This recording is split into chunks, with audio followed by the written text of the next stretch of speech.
Another way we can change the data and sort of increase or lower the velocity or other MIDI parameters, like system exclusive, is to go in and look at this MIDI data through Midi Drawers. So right here in the piano roll, we have Midi Drawer. I'll select Midi Drawer here, and you can see right now we have this sustain pedal here set up for this particular piano part, right? So if I play this piano part, this sustain pedal going on right here, right?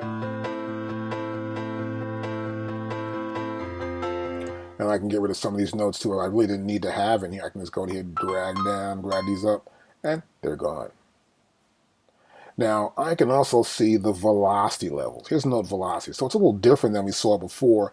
You'll notice here, let me sort of extend this out further, that inside these notes, you'll see a little line.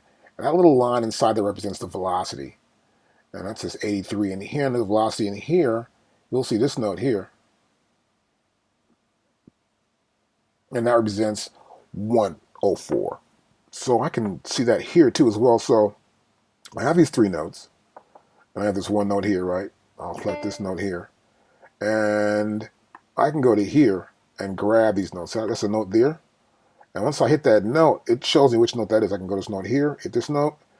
And then now I need to find out where that note's at. That's that note right there. See? And its velocity is 104. And I could change its velocity by going here and dragging down and change the velocity of that note within this editor for the control information for note velocity. And this is a cool way we can go in and actually change the velocity of a lot of different notes. Or I can go in here, for example, and sort of select all these notes. So I'll move this line like this across here and say I want to select all these notes here. And now they're all the same velocity. Every note there is the same velocity. And I can go back and play it again, but they're all going to be just the same velocity. You can see that. And this is cool sometimes when I want to change the velocity of, let's say, all the snare drums or just all the claps or something and give them all the same velocity in a club song or something. It makes it easier. Now we can also change pitch bend, and I want to give an example of that here. I'm going to option double click that here. Okay, here we go. Perfect. And here I've got some pitch bend information that I just sort of put in here. And you notice it looks kind of weird, right? So let me sort of like zoom into this thing and see if we can get a little better view of it. And move it over a little bit more. Let's get a better view as I hold down the command button and go with my right arrow. And we can see a lot of dots, little nodes here, right? So I can go to nodes here and I could click on the node, click it twice, it's gone. Let's undo that. I can also drag this node back and forth, so you can just drag it and get the kind of shape I want to have for this. You can play it back, and it's sort of like changing the information that we're hearing back from this node here, from this actual movement of these nodes, rather. And I can undo that too as well. And I can use the pencil tool here. As I go, and I press my command, which is my alternate tool, and I can start to reshape stuff. I can go to here and go down, then go back up. And I'm reshaping the pitch bend. And this is in draw mode. And we can do it right here. It's pretty simple and easy to do. Okay, so here I've got a sound started here. I'm sort of like getting the right amount of playback I want to have here on this sound. Yeah, that's pretty good. And this is this fuzz, synth fuzz. I'm going to click on here and get my piano roll window from down there. And here we got the piano roll. I can play this back.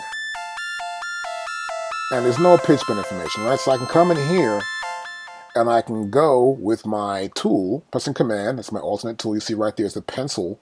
And I can go in here and start drawing. I can say I want it like this, and I want to bring it down like that, and bring it up like this, and then down and up. And as I do this, you'll notice I get these little like nodes. So it's like almost drawing these mountains here, right? So it's really changing the sound a whole lot, right? And I can also just adjust this. I can go in here and say, well, I want to bring this down to here. And that's too weird. I want to go to here. Or I just want to go up to here somewhere. I just select those and bring them down. Okay, bring the whole thing down like that. See that? So some of the same way I can sample or select different sounds with my cursor, with the tool and the actual grid here. It works somewhat the same way here when I'm doing it in Draw. So I can select the MIDI parameter that I want to edit, and draw it out. And again, like I said, just click on this twice. I can start getting rid of nodes. Like there's a node there. I don't want that one. And get rid of this one here. And get rid of that one. And so you see I'm bringing it down somewhat too this way as well. I say, well, I want to get back up to here. I'll click that one bar. But I can click twice and put a node in there and then get it like that, see? So you got to click nodes, grab whole sections if you want to move them all in the same area. Let's say I want to grab these bad boys right here. So I'm going to bring it down. And I'm going to grab this one right here, and I'm bringing them down. But I'm also bringing what's up down. So know what you're grabbing. There I grab the bottom and the top. But I'm pretty sure you get the idea that we can edit the MIDI information. And in this case, this is pitch bend. I can also edit volume. I can do panorama, balance, modulation, breath control, the foot pedal, expression, sustain pedal. So we can edit that information right here in Midi Draw in our piano roll. Drawing it is pretty fun and easy to do, and moving the nodes around is easy too as well, so we can actually fine tune it. Another way to do this is to go to your step editor. So to go right here, there's no real keyboard command for that. You can always make your own up. And you can go in here right for step editor. We can see it. Here we got the movie as well. We'll cut that out so we won't get too distracted. And here you see the pitch bend information I put in there, right? And you see I can do I can do volume. I can do panning. Like, for example, I can come in here again and add some panning information. So what I want to do is use a different tool. I can go to your command and get my pencil tool up, and then I can change the panning for this particular sound. As I move to the right, I want to just a few more of them then and go up again, and then come back down again.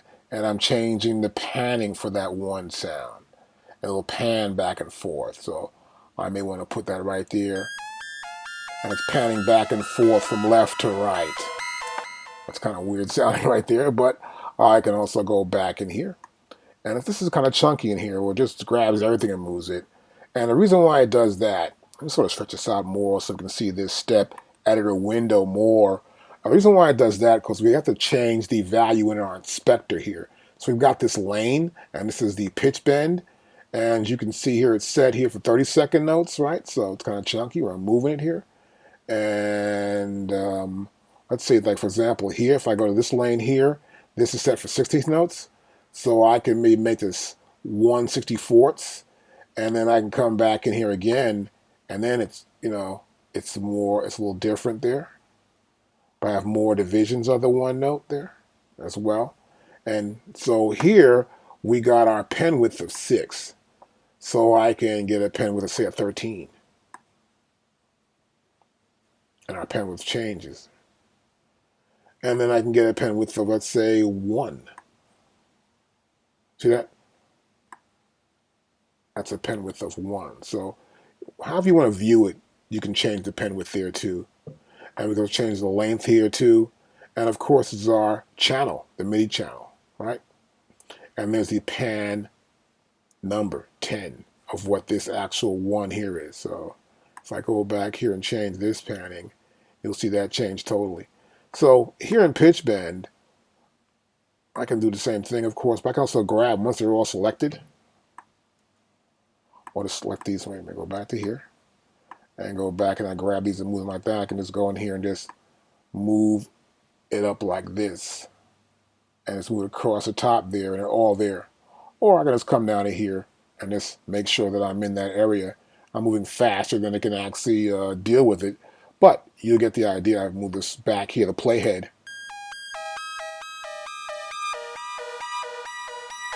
And so if I don't like that, I can come back in here and move this. So the purpose of this is to get a little more of a step edit mode, so I can go and step edit everything like I'm doing automation and get it just where I want to have it at. And what you'll see here are the parameters that we can control through MIDI. And here, for example, are all velocities. We have program information. We have poly pressure and pitch bend, of course, modulation and the panning, and of course the volume too. Another cool way to use a step editor is to use it on your drums.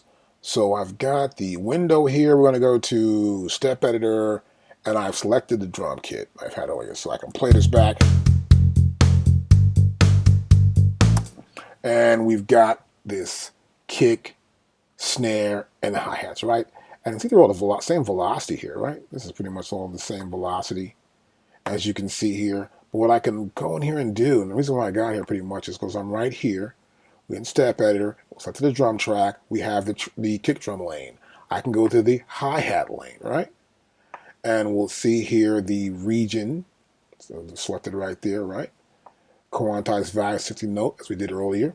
And our swing value is right there at plus 50%. And so I can look at these hi-hats here, and I have some of the same information except here I have pen width, as you saw before. We have style, we have delay in terms of clicks. But I can also go in here and just change the velocity. It's much easier than having to do before. I can go like this and make them do a little bit of different stuff here and play it back.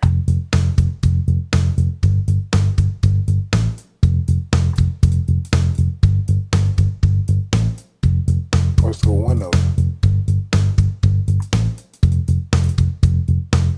And we give this bass drum a bigger punch. The 1 to 1.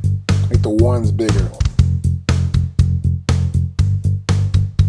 Make the first beat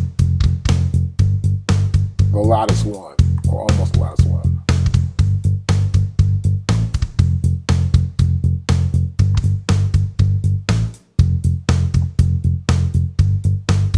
That's pretty cool. I can also just select all my snares here, right? And let's go up. Let's go up. Let's go up. All my snares right there. And yep, and then play it back. Maybe on the third might be a little bit off.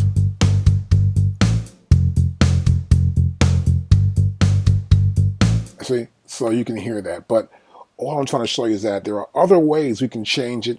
And sometimes it's easier to pull your step editor up than to actually do it right there in the piano roll window. Now, before I can actually go inside and click, and we're going to get the piano roll here at the bottom, of course, right there. I can always go up here, of course, and move it out, or double click it again, get it out.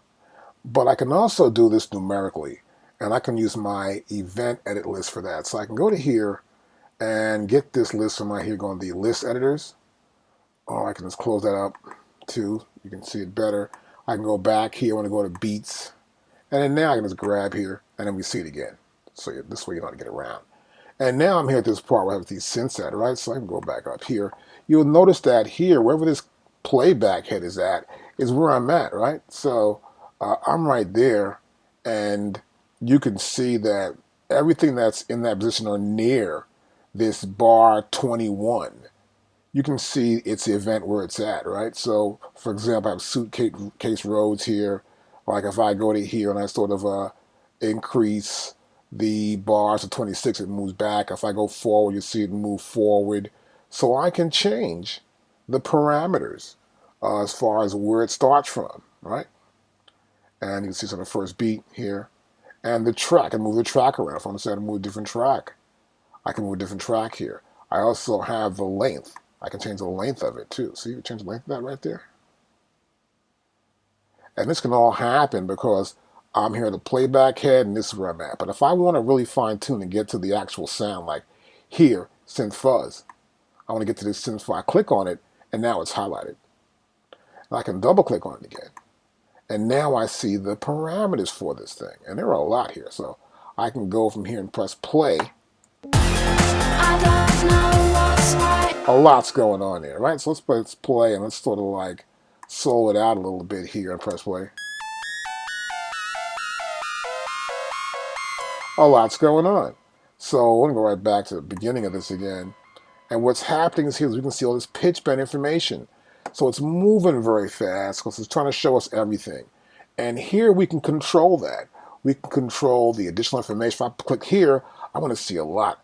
I see pitch bend, I got velocity, relative velocity control. It's all right here.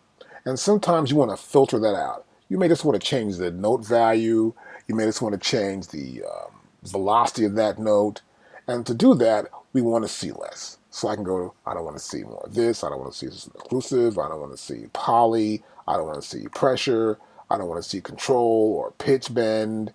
And as I do now, we see less information. And if I play it back now, you can see the playhead move back. And this yellow bar here is that playhead. That's kind of noisy, that sound there. But you get the idea. But as we filter it out, now we can see what we're dealing with. We see the note status. It's a note. It's a status. we see the position of that note. So if I have this sound here, let's say, and I pull out, and I can see this MIDI information, you can see that pitch bend information right here too, and those little lines that go vertically up and down. And then horizontally here, we can see the notes right across this one part I just selected here for this synth fuzz. So I can always go in and change a note. Let's say, for example, I get here and I want to sort of widen this view out a little more. And then we're going to go over here a little bit more to see a bigger representation of this MIDI file. I've got that first note there, and I just go back to that note there, and I hit that note like that. I hit the note right there, right? And I can change the velocity of that note.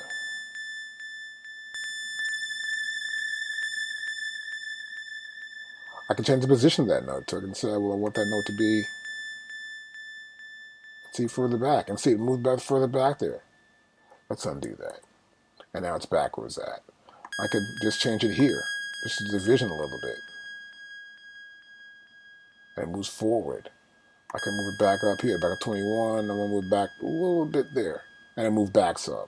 So I can change that with the note status with the channel, the MIDI channel. And the note itself I can change. Let's undo that. And I said I can change the note. Let's go to G and see that note moved right there. It just moved. And of course, other information remains here, the length information, the length of that note. So we can do this right here in our event list. So I know everybody's heard about sampling, and you probably have samples yourself. I know I've got a lot of them. And you probably want to bring them in. And it's been big over the last 20 years, guys, bringing samples and loops and beats and just drum sounds or vocals or sampling cars, fire engines, trucks. I mean, just sampling. Well, to bring them in, you need to make sure that they're going to fit and they're going to be able to be recognized by this software for one. And some samples actually contain BPM info. So let's get started. We're going to start talking about and doing importing of samples. So I'm going to do the easiest way possible right now. I've got a track, which is an audio track already in this software. And I'm going to grab a sample here. I've got a sample here in this system. And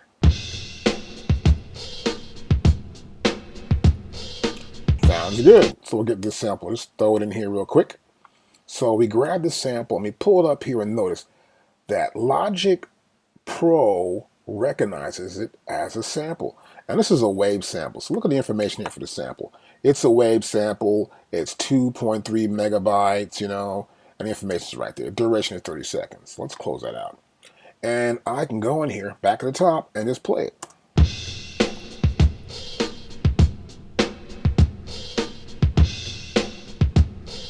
Now you'll notice for one thing, it starts on the 1. Let's take it back here. Make sure we are starting on 1. We are starting on a 1. And let's expand this a little bit so we can actually see this sample. There we go. It's a stereo sample. You can tell by 2 circles right here, right? And we see it's not actually starting on the 1 here, right? So we can see that, of course.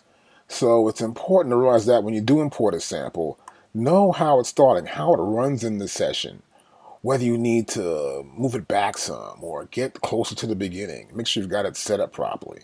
So in this case, I'll probably expand it out more and get a closer look at the front here. And what I prefer to do is probably go in and edit this thing. But the better way to edit it, of course, is in a audio window. So here I can edit in this window, as you can see, obviously. But I won't do that. So I'll click on that and bring it down again. I want to go to a real window. And my audio file editor. And then here, I can really edit it up. See that right there? And this is the file we got here. So I'm going to close this out. I'm not going to use that, though. I see the sample here, and I'm just going to get closer to the beginning and run this back to the top. And I see it now. Now I can see it. So I can just take and drag it closer here, right? And then what I want to do is get down to here, and I want to get to the very beginning of this sample right there. And then I want to bring it over to here. And I probably want to fine tune a little bit more. But for now, I don't really want to do that. So we're going to drag it out a little bit more and see it. Well, you notice it says here that the BPM is 100 BPM. And you notice here it says 120. So for one, there is no BPM data on this sample that Logic can import and say, okay, great, I know what we're doing. So if I don't have that, I probably would go here and I put in 101 and I press enter, and then I want to see if it actually fits. So I go back here again. And I can see it go here. 2, 3, 4, 1, 2, 3, 4. So I can see it fit. And that's a handy way of doing it, simply by looking at the BPM of the sample and then putting it right there into your LCD display. Now, I want to import a sample through the menu bar here. So we're going to go to File. Now, this is cool. We can go to Movie, Import. Well, Import's where we want to be at. Import Audio File. See that? We'll select that right there. Once I select it, I just got to find my way to where I want to be at for the file I'm looking for. There it is. Loop beats. Bam, I pull it up. Bam, I can listen to it here too. So I have a WAV file, and I'm on a Mac. Obviously, since we are using Logic, I can listen to it there or here too. But the beauty of this, I can see it's a WAV file. I can see it's 44.1. It's 16 bits, and it's a stereo file, left and right. And I see the length. 4 minutes and 41 seconds. No, that's 4 seconds and 41 milliseconds. You got that? And you can see it right here, of course, in the duration. If I want, I can import that file. It's an old school beat. So I can pick it. You just hit it, and it'll keep playing. See? That's the beauty of actually importing files this way. Because you can hit it, and it just keeps playing. So you can select the file you like. How about this one? If you like it, you bring it in. Now, where's it at? We don't see it. It's not in there. The reason why, we haven't selected the track. So watch, I'm going to go back here, and I'm going to pull it down, and we don't have it anywhere in here whatsoever. What we have to do is we got to make a brand new track. Let's go to plus sign. Bring the plus sign up, go right there, plus sign, got an audio track. Now we have a new track we can import it to. It's selected. We're going to go back here. We're going to go to import. We're going to go to audio, or press Shift, Command, I. And then we can go back down here, find the beat we're looking for. Maybe it's right there, play it. But we got to press play here to continuously play them as they come up. See? Okay, remember that. Now here, I like that beat. I press, I want the booty beat. And now it goes to that track. So be aware of that. Now before, I just grabbed it, imported that track from off my desktop. And what happened was it named the track for the track channel. Here, I import it through File. It doesn't name it. It just says Audio File 2. Remember that. Now, of course, if I want to go in and name the track, I can just go here, click on there, and I can name the track. But why bother? I can go here to Function. I can scroll down to, let's see, Name Track by Region. See that? So, name it by region, and all of a sudden, this becomes the name of that channel for the track. Another way we can import samples is directly in the software. We can go to our hard drive, as you already know. So we can go to the hard drive right here next to this loop Apple loops, and right here it says browsers. So I click right there, and we can open browsers. Now, one browser, we've got a browser for the project. So I already have these 2 beats in here. We can see them right here. We can see that there's samples. We can see the bit depth, the sample rate, and also the size of the samples. And I can click here, and I can see the type of file that this is, right? I can also move my cursor here and just hold it down, and it'll scrub against the waveform and play it back for me. Just kind of cool feature. I like that a lot. And once I do, it locates it. So this file is not actually in the session or part of a Logic file. So you'll see it goes all the way from one to the next, to the next, to the next, till we see where it's at. So it follows the directory chain back from where we start from all the way to where this file is at also. So we're going to go right here to All Files. And I've got a folder already set up for us. And I'm going to click on this folder, and there's loop beats again. I click on it, and now I have the loop beats again. And you can see we have date now. And we've got the size right here, right? That's what we have, date and size. And I can go to here, and you see that? It's right there, right? So I can play it also from the browser. This little green button right there, so I can select the file. And once I start playing once, it starts playing the rest of them. I can control the audio level right here. That's pretty cool. Next one. Oh, this one. That's pretty good. So I can pick a file. Let's find a file. Just want to bring it into the session. But before we do, you know what we got to do? We probably got to go in and do something. Let's stop the playback. We got to make a file ready for import. So we got to make a new track. Bam. Right there. Track is selected. I can take it and grab it. Let's grab the file we want to get. Let's take this one here. And bring this in here like that, and we bring it right into the session. And put it in there. Now, as I did that, you saw what happened. It did what it did before when I imported from the desktop. It loaded the file in, and it named the channel, the used loop, right there.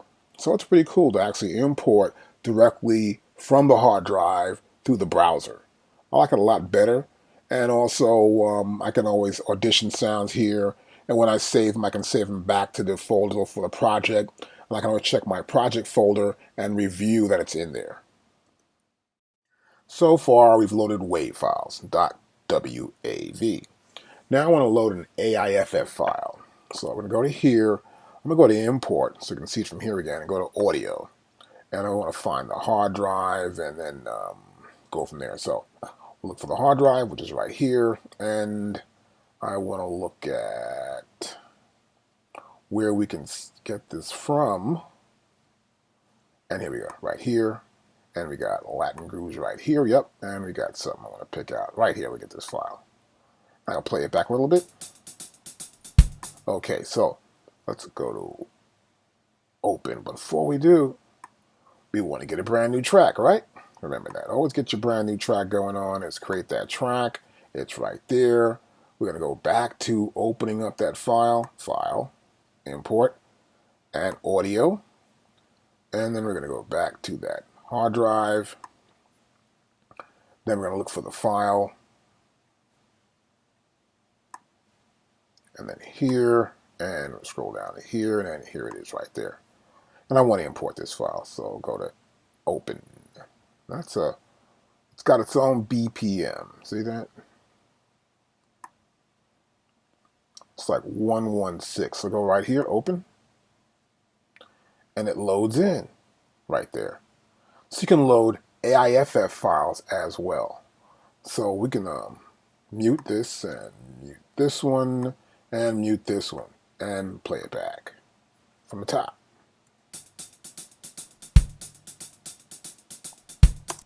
Pretty simple. Now, let me show you the problem you might have when dealing with importing samples. And we're going to go here to File, Import, and we'll go to Audio. Now, I've got the same sample right here. But I want you to notice something. We have a different bit depth. We got the same sample rate. Now, it's important for you when you're importing samples to be aware of what your bit depth is and your sample rate. And the best way to check on that, because I want to import a file that's 24-bit into a 16-bit session, let's cancel that out, is to go here. And we're going to go to Preferences. And we got Project, Management, and Project Settings. I want to go here to Audio.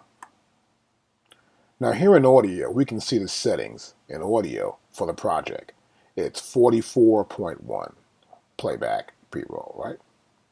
And we can see the pan law right here, which is -3 dB, compensated.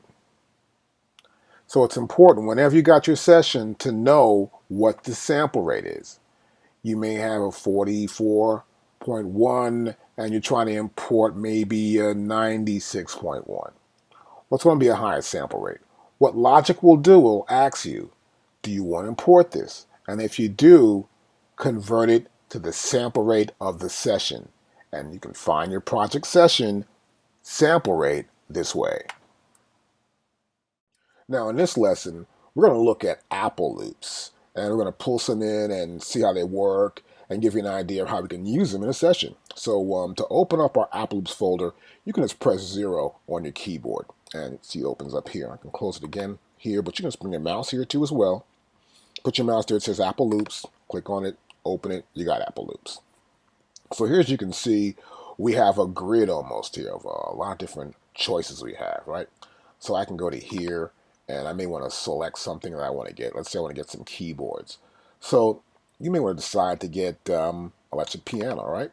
So I click on that, and then everything else drops out somewhat, right? Except here we can see we can get a type. We can get a rock, blues, urban, jazz. See, that's what's highlighted. Single, clean, relax. See, all these grooves are right here. So let's say jazzy groove. Let's go for jazzy, right?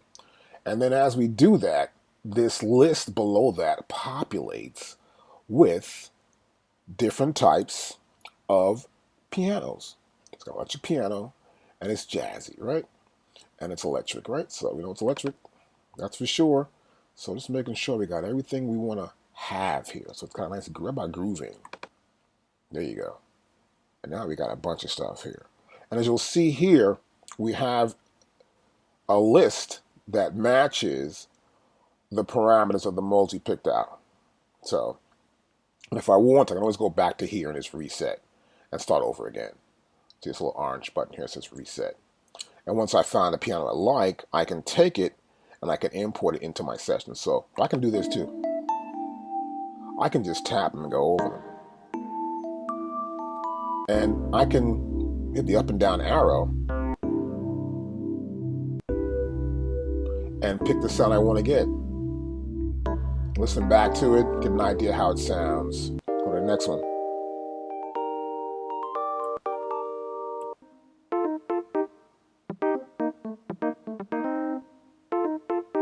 Now I want you to notice something too. I'm going to just sort of stop this. I'll hit it again, stop it.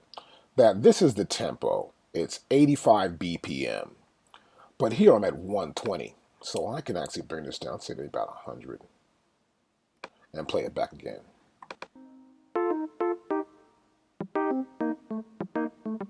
See that? So we're not playing the tempo of the file here. But when you do play an Apple loop, it's going to play according to the tempo that's set in your project. So I like this. I can take this and put it in my session. But I want you to notice something too. This is not an audio file. But you can see here it's a Midi file. See, it's green and it's got these notes on it. That's actually a Midi file. I have an audio file here, right here, in my session. It's the only one I've got. It's an audio track, rather. This audio channel. I'm going to import this. That's the one. I'm going to take it and drag it. And I'm going to drag it up here into this session. Now remember, this is MIDI and a track channel is audio. The audio file contains tempo information. Do you want to import it into the project? No. Look what happened. So as you can see here, let me get rid of the inspector first. Apple's Logic has made it into an audio file. A MIDI to audio, and it's also stereo. So I can go here to play it back.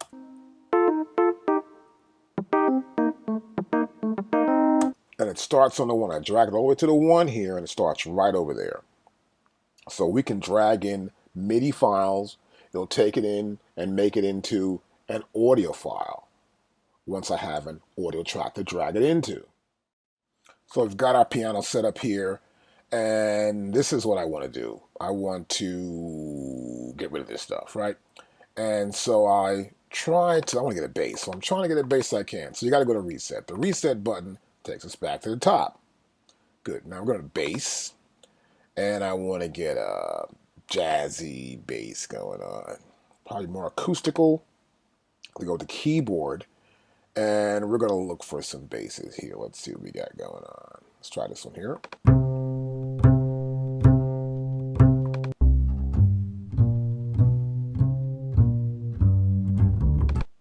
So I'll play this again.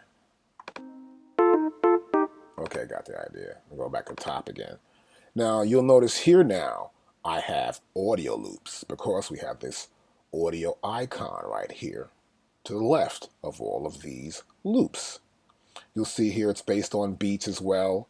How many beats? This is like 2 bars. This is 16 beats, that's 4 bars. See that? And I can check the ones I like. If I like it, I can check it. Ooh, I like that. I check it, and it's in my like favorite list, which is kind of cool also.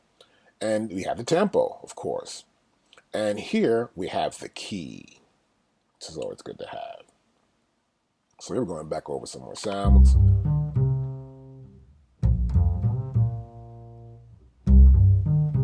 And looking for some more sounds, try to match up with.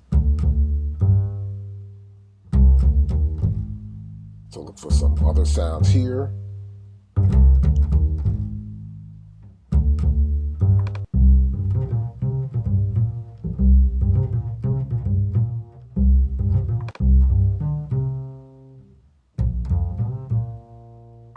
So if you like a sound, what you gotta do is you gotta go over here and we gotta create a brand new track. And once I do, and I get a sound I like, I can take the sound, import it in again, and once I do, it's right there. See that? And it brings our sound in. It's totally cool. Makes it much easier. And now we have an audio track that's mono. See, it's a bass track. It's just mono. So I imported this track. This is an audio track, and it's just mono. And you really don't see that here in the Apple Loops list. Once the list populates, it doesn't tell you it's stereo or mono, but you see it once you drag it in. And you can tell it's an Apple Loop because it's a circle again, but there's a line underneath.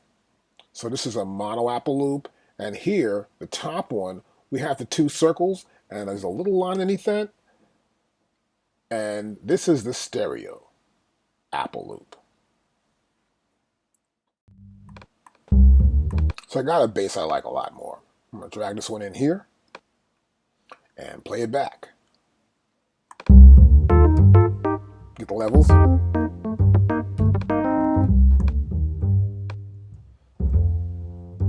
So you notice here also that you'll see, so let's shrink this down a little bit more and slide over. This here is 4 bars, and the piano is just 1 bar. So I'm probably going to double that up somewhere down the line. But I just want to make sure they fit, and I drag them right to the end there, and you can see that. I want to make sure you have all the content that comes with Logic. Now, you may go here into your list. Let's say, for example, right here, I went to this list right there. I went to Instruments, and I get here, and some of it's grayed out, right? I need to get the content. It says here, some required content is missing. Do you want to download it now? Download speeds will vary depending on your internet connection. So I want to download mine now, just to make sure that we download all the stuff that's necessary for us to use all the free content we have. Because it's great to have a lot of free samples, because it gives you much more room to work with and a lot of choices. So make sure you get all the content. Okay, so I've loaded up my extra content, and make sure you get all of your content. It's good to get everything because you never know. And as you can see, we got a lot of it right here. So, but I'm no longer here in my filter. Where I can filter out, I want drums, I want bass, no, I want percussion, no, filter this out, get that, you know. That's beautiful because it can see everything, it's already tagged, and you can get to it quick. Plus, you can go here and you can iHeart that thing and say, I love it, and you can just mark off your favorites. But sometimes you want to just search, and you can do that. Just click on this little button right there, and we can see all favorites, genres, instruments, and moods. We can also see them in scales. Minor, major, neither, good for both. And signature. We can go 2-2, 2-4, 3-4, 4-4, 5-2. So we can change the time signature and find the right time signature that fits what you're trying to create. Now make sure when you're going to go back and forth between this, the browser, and here, the filter section, that you've reset the filter section. Otherwise, when you try to look for something in the browser, there's a little problem because the filter's already been set up. And I'll show you. For example here, I'm looking for something called Thumpy. That's it. Thumpy hip hop. So I want to try and find that, right? And once I put that in, you'll see now the filter is already filled up with the thumpy hip hop right here. I got a thumpy hip hop bass. So if this is already populated with sounds I've searched for, it wouldn't find a thumpy hip hop bass. So make sure that you do that. So we're over here also, and we're in this side of it, and we're in the browser. We can just search. We can search all. We can search favorites. If you got some favorites, they appear there. We have genres, we have instruments, and we have moods. So moods here: clean, dry, electric, grooving, melodic part, and relaxed and single. And we also have scale. I can go by scale, like minor or major, neither, or I can have good for both. And we also have signature. Signature means time signature, like 4/4, 1 2 3 4, or 1 2 1 2 1 2, or 1 2 3 1 2 3. The waltz 3/4. And we got 4/4 5/4 7/4 6/8 7/8 9/8 and 12/8. But remember, these are all just time signatures. If you understand what I'm talking about, and what's going to happen is that you can pull them in and use them when you want alternate time signatures when you're making some sort of track based on a specific time signature. So back to where we were at. I'm back here in the filter. I got my sound, I got my thumpy bass, and it apparently is a thumpy bass, and it's apparently also 8 beats, that's 2 bars, and it's also the 85 tempo and key of A. We're going to click on this and play it back.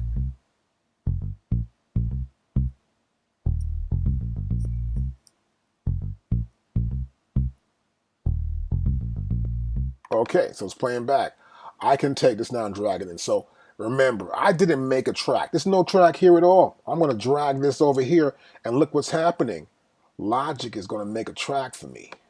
That's love right there. It made a track for me and it pulled it in. Because you know why? What's going on here is that this is a MIDI track. It pulled in, it recognizes a MIDI track. We're going to pull it in. We're going to take it here and put it on this MIDI channel.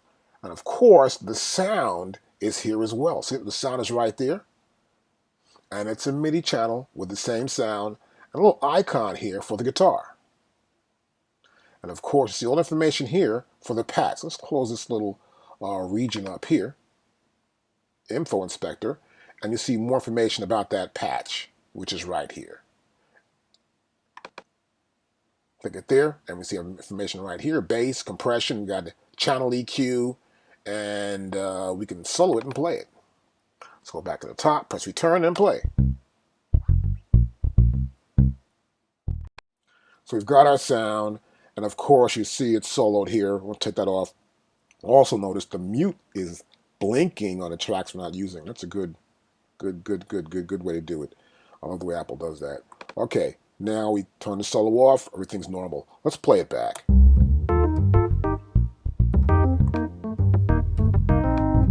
That's like too much bass. We got an upright bass, and we got the regular bass, and it's a hip-hoppy feel. It's just crazy. So sometimes you may want to pull in something you like, and it's MIDI, and it's pretty cool, and change it. So for example, here I've got this sound, and it's not bad, but I do want to change it from what it is, right? So I'm looking here. I want to find something. I'm going to go to synth, and we're looking for synths here, and I'm not sure what I'm going to probably pull up here. I'm going to go back to synths again.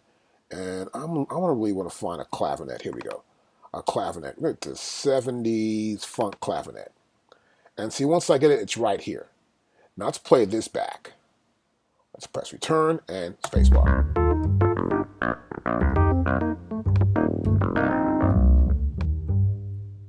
That's pretty cool. So I got the sound I like, but that's kind of bassy too, because it is in the bass register. So what I can do here, I can go to here. And we're going to go to our MIDI effects, which you saw before. And I want to go to the transposer. Pull the transposer up. Here it is. And I want to probably bring this up maybe 1 octave. Let's go to 12. And return and play.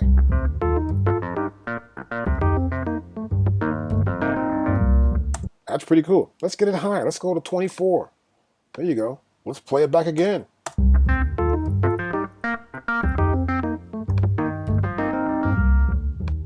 I can bury it a little bit more in the track, but you get the idea.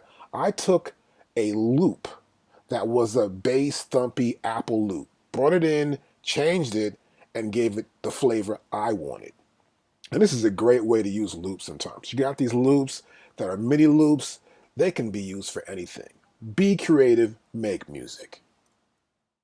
The transposer worked out great. Like the way it sounds. Go back to the top again.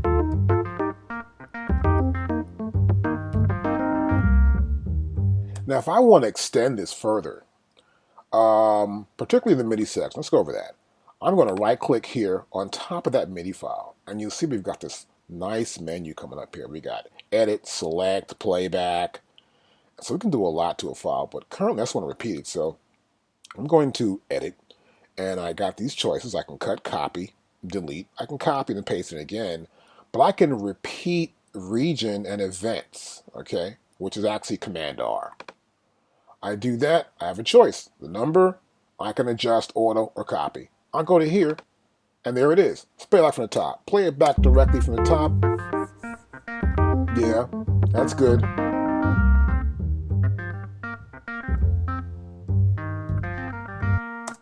There you go. And it works.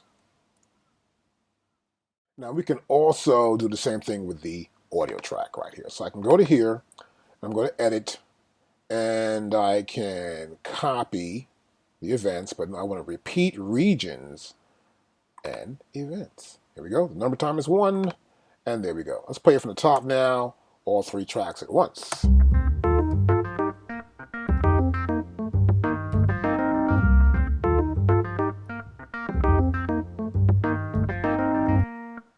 Perfect. And if you want to loop it, of course, we go to right here, and we can loop it.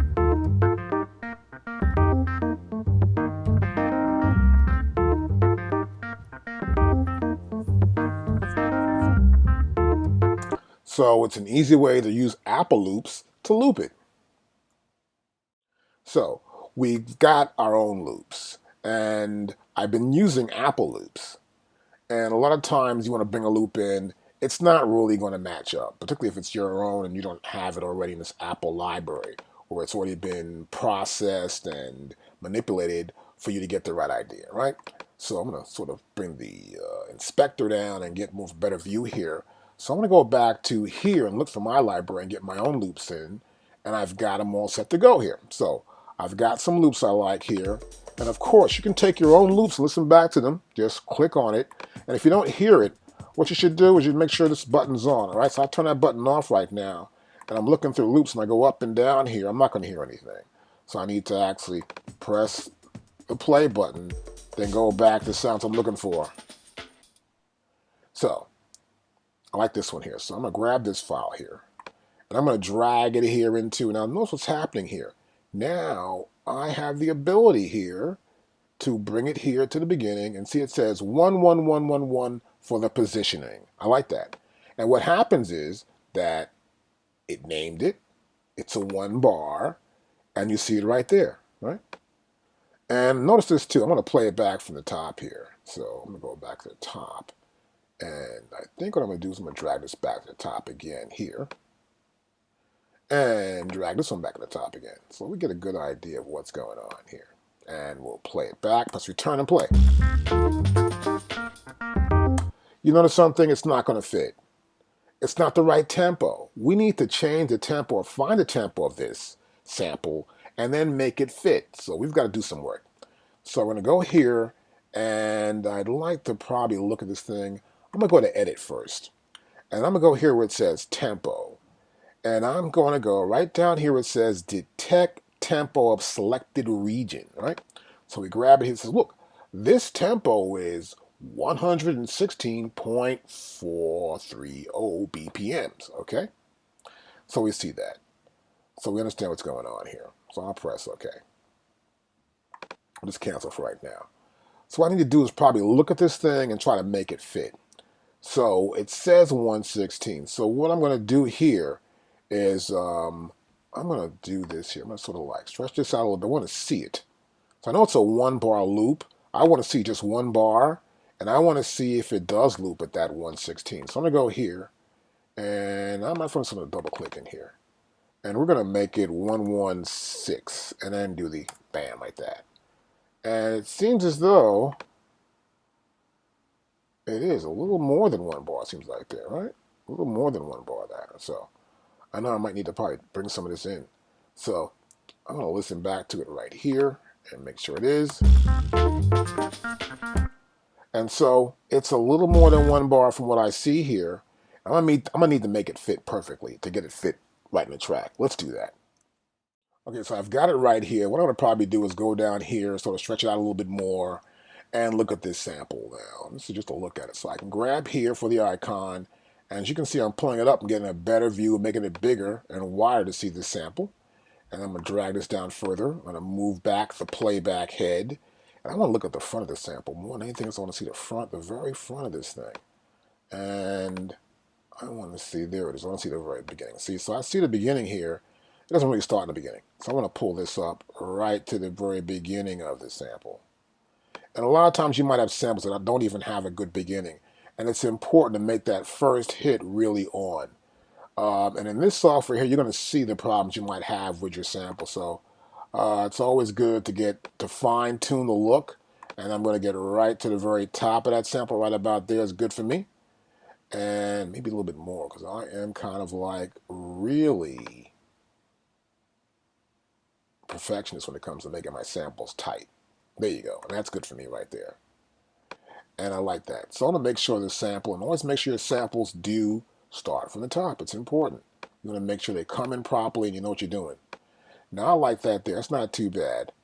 And it seems like, it looks like it's going to be pretty good there. So I'm going to go right to here. Move this bar here. On the 2. On the 1, 1 right there. Good. And so I see right back here at the end, it's not going to fit there. So I want to zoom in again a little more. And of course, I'm hitting my command and the arrow button. And I know that the end of this sample is not going to really fit. All right, so I'm going to go to here. I know it should fit right about there. So I want to zoom out a little bit. And then what I want to do next is I probably want to pull this in.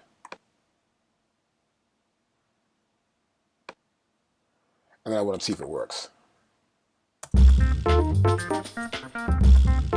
And solo it.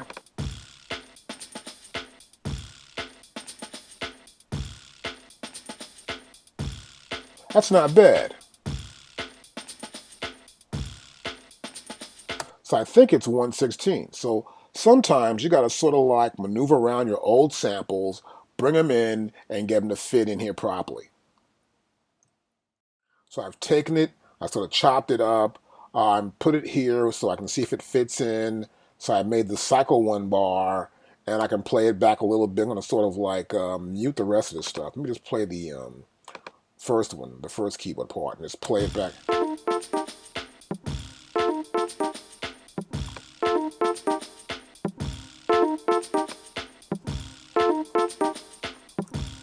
So it's going through and through. Now, the problem you're going to have is that it probably won't fit. And the reason why, it's got to be chopped up. So what's going on here inside of Logic is that this is non-destructive editing. That sample remains the same length on both sides. So even if I go back, you saw me sort of chop it down there a little bit. I can go back to here, go to Edit. We can go back to Tempo. We'll look at Detect Tempo for a selected region. And I'll pull it up again, and it still sees it as the same thing. It doesn't see it as being the 116.43 is what it sees it, not what we gave it to be 116. So it still sees the same region. This is going to be the problem you're going to have bringing your own loops in. They've got to be cut exactly right in order for it to be seen and to be reused in the Apple library. That's very important for you to understand. So if you're going to bring these loops in, you've got to chop them up, get them to be the right tempo, or you got to use Flex inside of Apple loops. But you can use your loops. But it's important to know where they are, of course, on your hard drive, and then bring them in and recreate new loops. Well, that didn't work. So what I want to do next is I've got to get rid of this. So we'll take this, I'll click on it, I'll click delete. I'll press delete again because that was highlighted. I deleted the track and the channel. I've got another loop here, and here it is. It's called That's the Beat. I'm going to take it. It's Aiff file. Bring it in here, and make sure the position is 1, 1, 1, 1, and it's right there. Okay, and it's in there. Okay, we'll pull this back here a little bit right there, and we can see this is a stereo file, right? It's left and right, and you can see there it's stereo with the two circles, right? And we know, of course, it's not an Apple loop, because Apple loop has the two stereos with a little flat line underneath it. So I want to check to make sure this one fits. So go to tempo, we go to tempo, detect tempo, and here it says it's 120. So we'll just cancel that out. And we want to make sure we can export this as an Apple loop. So we go here, and then we're going to go to export and region to loop library. Now you notice it says yes because loop is checked off. We can automatically conform this region to a song tempo.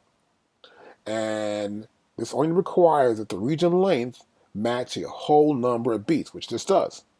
So now what I need to do, I need to sort of classify it, scale, major, minor, whatever. Well, no, it's not that. So any really pretty much here. And then here, genres. So what's it going to be? A little jazzy funk. I'm going to call this a little R&B, but there's no thing. I call it urban. Urban's what everybody uses today. So, and this is drums.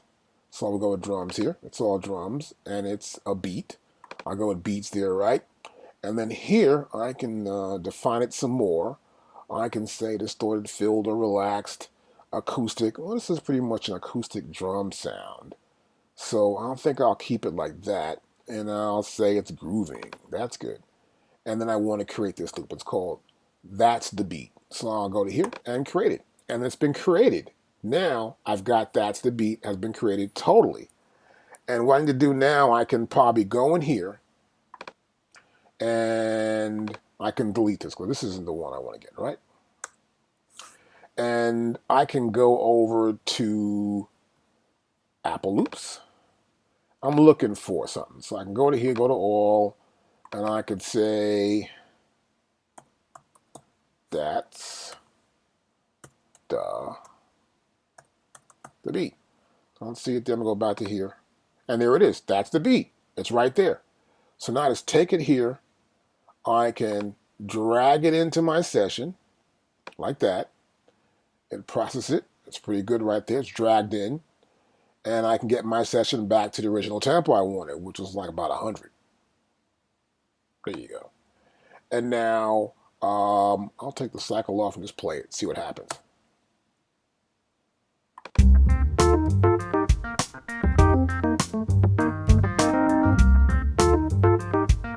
And it fits in perfect. And it fits in perfect with the session and it's working.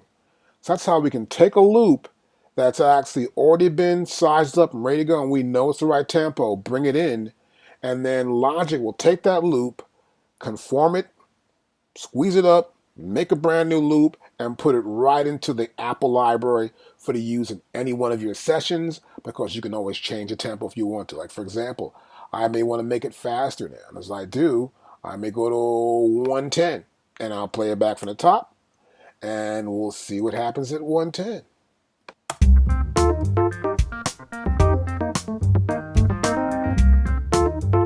And it fits. That's how you do it.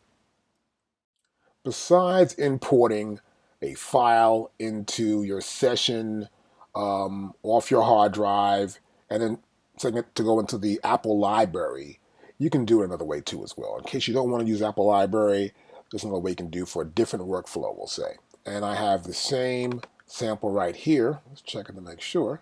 That's it. And I want to take it and drag it in here to the session, of course. And this time I started from 2. So I'm starting on beat 2, 2, 1, 1, 1, right? Put it right there and we see it's there. I want to sort of stretch this out a little bit so I can see it right there. There we go. And that's the beat. It's right here. So what I want to do next now is I want to see the tempo. I'll go back here again, make sure it's right, because you also want to make sure your tempo is going to be the right tempo that you're going to use for the session. Okay, now this is 120, which you already know, right? And so I can see here that it's not going to fit the session, because I can see that here is 2, and then it's a 3-bar loop. So I know that it's short to hit the 5, so it's faster. So, and we can fix this. If we go here to track, and we go here that says time stretch, and the first option says time stretch region length to locators. Now once I can do that, Logic will take care of the rest. So I've got locators here. I got my locator here. I'm clicking that twice. I know this thing's about 3 bars, and I want to sort of grab my locator and move it. You see it move right there? It's my locator right there. And there we go. And it says there, under length from my cycle range is 3 for 3 bars. Now, those are my locators. I'm going to go back here to the Edit menu. We'll select Time Stretch. And we're going to go to Time Stretch Region Length to Locators. I'll select OK. And now, look what happened. It stretched it out to the locators. So now, my beat is at 110. See that? So now, I can play it back. Let's play it back.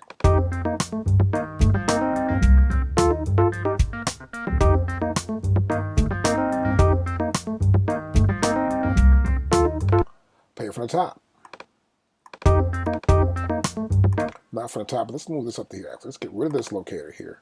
Move this to here and see if it sounds smooth going to it.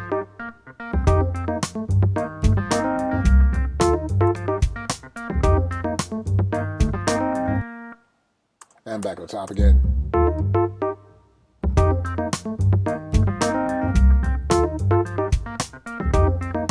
So it fits.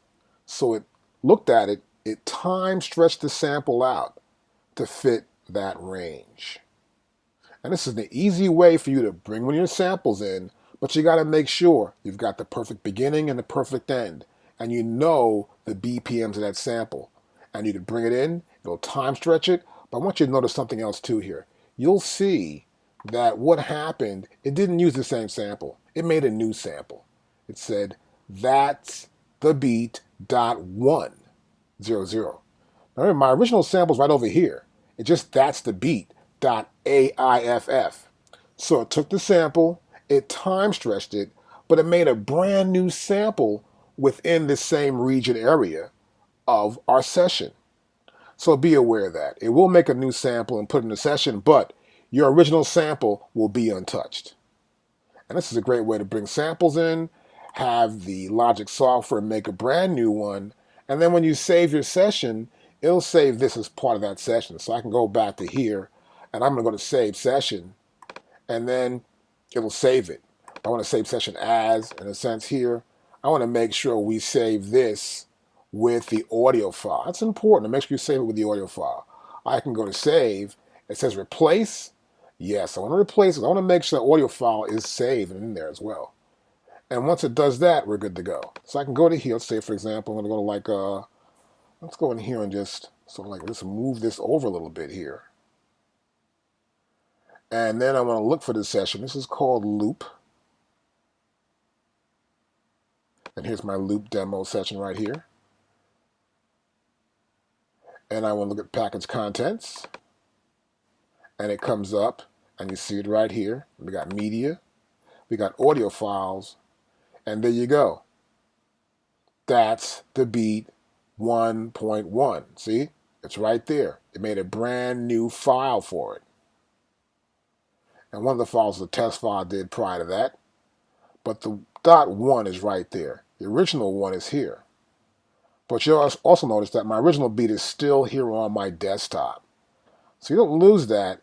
Apple Logic software will just recreate a new one for you. And that's how you can bring in your samples and time stretch them in the session. I'm going to find another sample, and I put this in here for the search, but you'll notice as I go back here for my filter that I can't really do anything. So you have to make sure you clear this out first, and then we can do a search. So I'm going to search for some guitars. At times while recording vocals or guitars or basses or even drums, sometimes the performance is really good.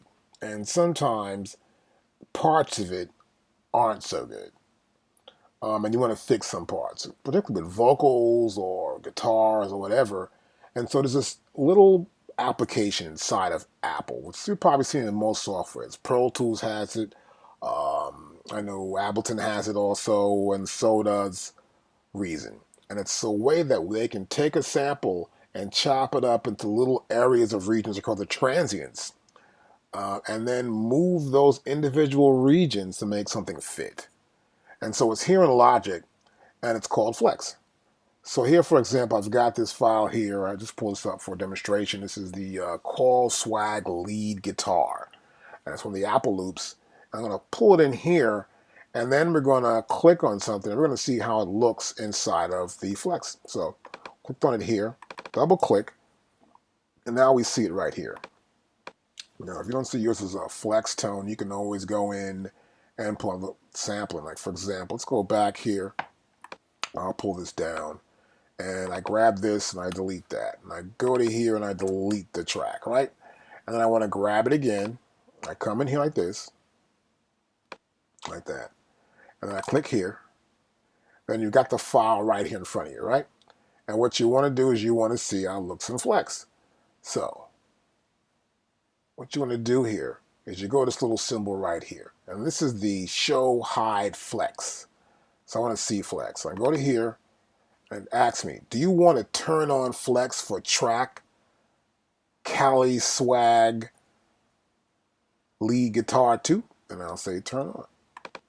And once it does, you'll see here, let me just sort of bring this up a whole lot now and sort of pull back the Apple loops. You'll see here what happened. It created this file where it's like you can see everything. It's been chopped up. And let me move it over some more. There you go. And let me get a little more better view. A little better view, a little better view. There we go. Just sort of like this is better. There you go. And it takes and it puts these lines where these transients are. So you can see the transients of the peaks here. And we've got transients all over here. And you could see it where it gets down to, that's the loudest part. So it puts a line through. This is the loudest part. It puts a line before that. One here where there's space and nothing happens. And then once the sound comes in, it puts a line there. So this section here becomes one whole piece. See? I can even put down more transients in if I want to. And you'll see that this is a piece, this is a piece, this is a piece, this is a piece. And so it made them into slices. It slices the entire waveform up. And then we have the ability to move these slices around. Now I took this and I made it automatic, flex automatic, and then we have, it has the flex time, slice, flex time automatic. And we're not pitching, so we just want to flex and slice it up a little bit. Now for a rhythmic thing, like drums, I would do the slicing for drums or some sort of loops if I want to get them to be a certain way to fit on time. And then we also have the polyphonic thing. We've got more than just one note playing. And speed is mainly for like effects loops, and so is this tempo phone here, which is more like a, I guess the old analog tape machine sound for when I have that. We don't want that though. So generally what I want to do, it's not rhythmic either, too rhythmic here, but it tends to be a little rhythmic. So I might go with a little rhythmic. So if I go to rhythmic and see what happened there, it sort of changed. Give me maybe a couple more slices in here. And I think I may need to zoom out and get an idea of how many more. Not many more here, so. But it sort of squashed it down a little bit because it's seeing it as this rhythm pattern. And if I've got a part I think that should be closer or further away, I would just go in and just move that pattern. But it's all based on the grid. So you can see here, we've got a pattern that's 4 bars. All right? We got a 4-bar pattern. And I can pull this up here. You can see it better there. See, it's 4 bars right there based on our cycle line there. And so you can also see the grid now. There's like a little grid here. You see this grid where it's like this line there? Let me stretch this out a little bit more. We'll see it better. You can do it too at home. And you'll see there's a little grid here. So I want to make sure every sample piece fits on the grid. And make sure it fits perfectly where I want to see it at. So you really like to zoom in sometimes. And you'll say, well, wait, this doesn't fit here. So you may want to take one piece here and sort of move it over. See that? Let's undo that. And that's how we do it. So generally, I'll start from the top, and I'll look at these samples, these little pieces here, and see how they fit, and how I want them to fit into the track. I may want to take this one and move it up a little bit, and this one here, and move this over here like that, and move this one just a little bit to here like that. And so I'm sort of making these things fit perfectly, or where I want to make them fit into the track. And I'm using the guide of this little ruler here to sort of guide me along, so I get an idea of where I want to be at and where I don't want to get too far outside of the original track. I may want to keep some things in some spaces and some not in others. But I do want to make sure that most of it falls right on time where I want it to have it in the grid. And you'll see when you move it in the grid, it'll move stuff around, sort of intuitive too. You got to sort of maybe listen back and get a feel and sort of know what you think is going to work for this particular part or that particular part. As I'm rolling here, I got this part here I want to really use, this one here, and so I still want to move this really right on it right there. As I move that one, you'll notice here, this one's on now, and this one's on, and this one's almost on. So I can go to here with this anchor here and move it really like that, see? I can do that. And once I start getting them pretty close to where I want them to be at, sometimes it is a feel with the guitar. I'm going to get just be just almost close sometimes, just so that it gets that. I want to keep the human feel going on, not too much of the, oh, well, the computer fixed it here and there and it sounds that way. I want to make sure the parts sound good when I get through doing it. And that's how we can move them. So now I'm going to sort of shrink it back down. And you can look at the overall view and get an idea of what's going on. And I can also click anywhere and put one in. So I can go there, click it in, I can go back up here again and just get rid of it. So if I felt I needed another one of these slices, I would just go in, click, put it in there if I needed one. If I don't need it, of course, I just get rid of it. Okay, looks pretty good. Got to prove it though. So first thing I'm going to do is probably go here to project settings as I did, and go to Metronome, and then we've got it set for clicking while playing. Let's get an idea. Then I'm probably going to pull this down, like I always do, and then I'm going to probably solve this. And then I'll go to here, and I'll press return to the top and play.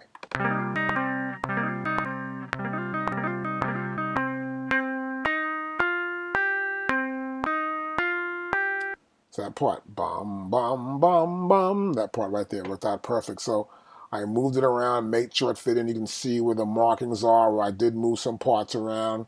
Here is a little quirky somewhat. I might move some things. Sounds a little late. So I'll come back in, maybe move this over a little bit more. And then this one seems like it's going to be on time now as I move this one over a little bit more. That seems going to be good. And I got one here. I'm probably going to move it like that a little bit more. And I'll go back to the top again and play again.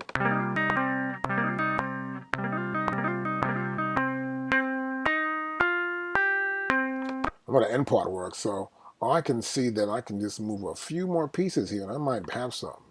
So I can go to here, and as I move, the ones I put in are already anchored. They're not even moving, right? The ones I moved already seem like they're almost anchored in, so I might move this one up a here, right there, to fit that little marker there. And then this one here will fit this marker here somewhat. And then just got to adjust what you think is going to work for you. Now, I'm just adjusting what I think is going to work for me pretty much. And as I move along, we'll see what happens. But this is to give you an idea of how you can use flex to stretch and strengthen your sample and see how it fits in your track. So I got it in there. I'll play it from the top.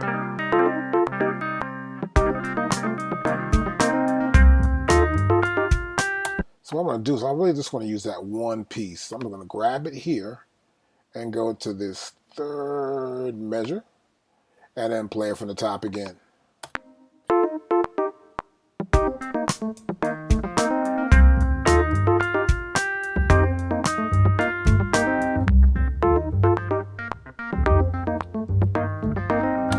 that's how easy it is to do it. I can also take this piece, I think I'll probably take this one here and sort of repeat the region one time, do it there, and then I've got a little more at the end, and I can take this one from the bottom and bring that back to there.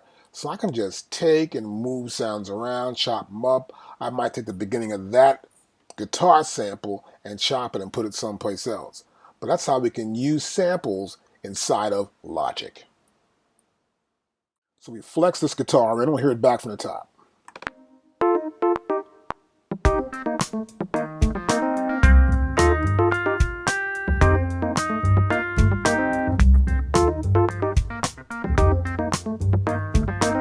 And that works pretty good. So also remember this, I can go to here, back to the inspector, and we're going to still see, so this region here, you're going to still see that flex is right here. If I don't want to use it, I can take it off. It's back to normal. I can put it back on the way it was.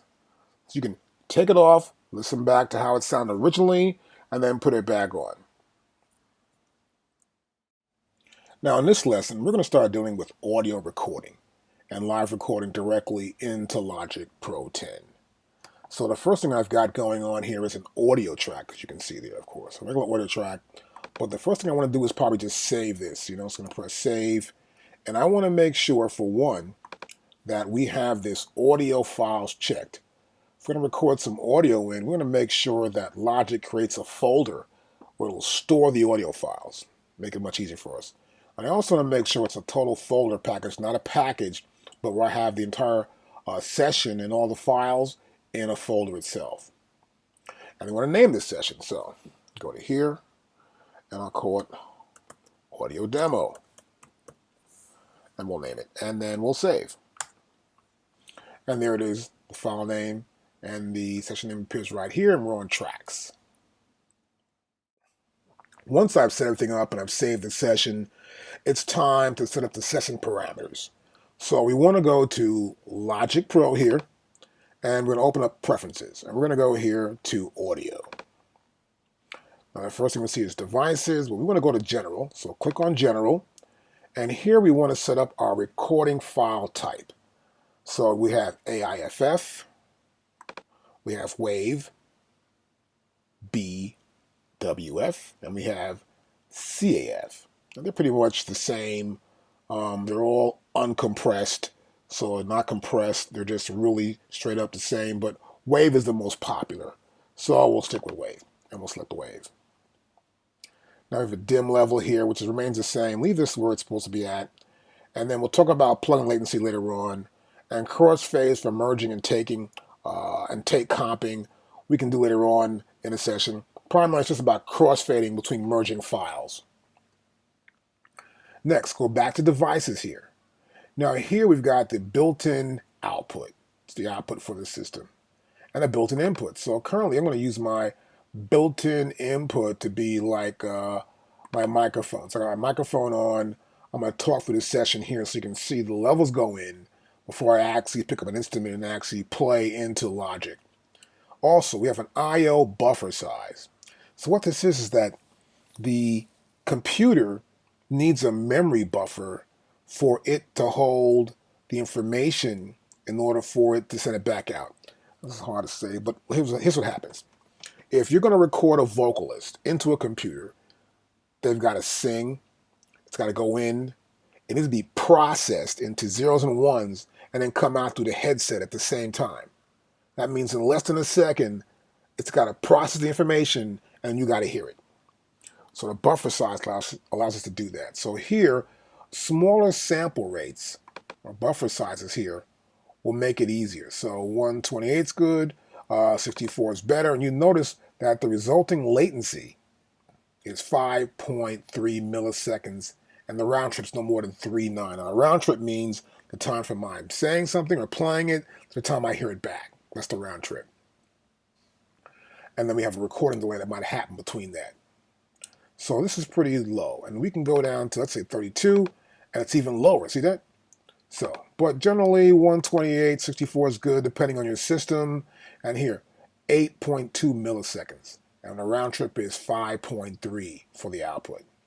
So, as you can see here, what happens, this calculates the value that equals the acoustic latency when standing about 2.8 meters or 1.8 meters, that's the output, away from the source. It's like if you're at a concert, you hear the guitar players playing on stage someplace, but the further back you go, you get this latency. And we're trying to compensate for that with our buffer size. Now, next I want to talk about the 24-bit bit depth recording. So if this is checked, we've got it. If it's not checked, it's going to be 16-bit recording, which is okay. But I prefer 24-bit recording because it's going to be a larger size, it's going to be a higher rate, and it's going to be a better fidelity to that overall sound quality of our recording. Okay? I prefer that. But make sure you have a big enough hard drive. So hard drives aren't that expensive today. I would say get a separate hard drive. I have a Mac, so I made sure that I got a really big hard drive internally set up for it so I can record on the go no matter what. Also, keep software monitoring checked. Because that way, unless you've got a really sophisticated system where you can hear your monitoring back through your overall output, keep this checked, particularly working on your laptop. It makes it much more easier. Input monitoring only for focus tracks, and that's not necessary right now. I'm not worried about that. Input monitoring level for audio-enabled channel strips. Yeah, that's cool. Because that way, when I hit the channel strip, I'm plugged in, I want to hit some input monitoring. Whatever I'm inputting in, I want to hear it before I start recording it. Okay? And everything else here should be default value. We have the process threads, we have process buffer range for medium, rewire behavior, nice and rewire. It's pretty much popular with Reason. And maximum scrub speed should be normal, and scrub response should be normal too as well. And once that's done, you want to select Apply. And there we go. So now we've got our bit depth, and the next thing I want to do is go to File. And we're going to go here to Project Settings, right? So I want to make sure, first of all, the audio. So I said before we got this 24-bit thing going on, right? And we know most CDs are 16, but we're not making that many CDs. If you are, I'm surprised.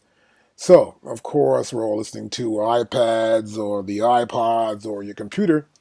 And so I prefer higher bit depth and higher sample rates, okay? So here in this case, the minimum is 44.1.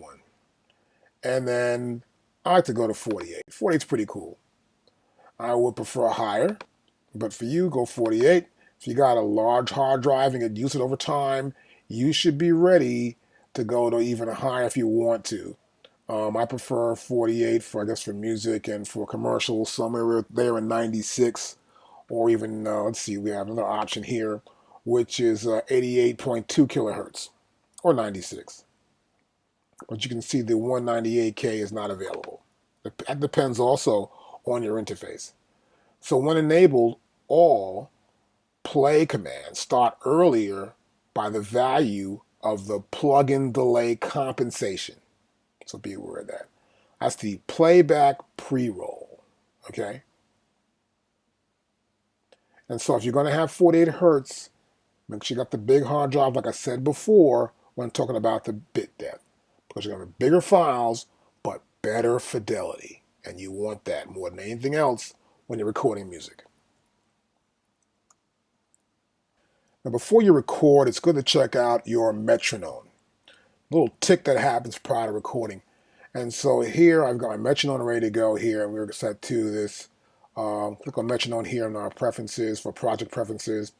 And I have simple mode. We have click while recording. You want that on, and only during counting you don't want that on, unless you're just going to just count in and get a drum beat going on. So I will do that both at the same time and then cut my click off.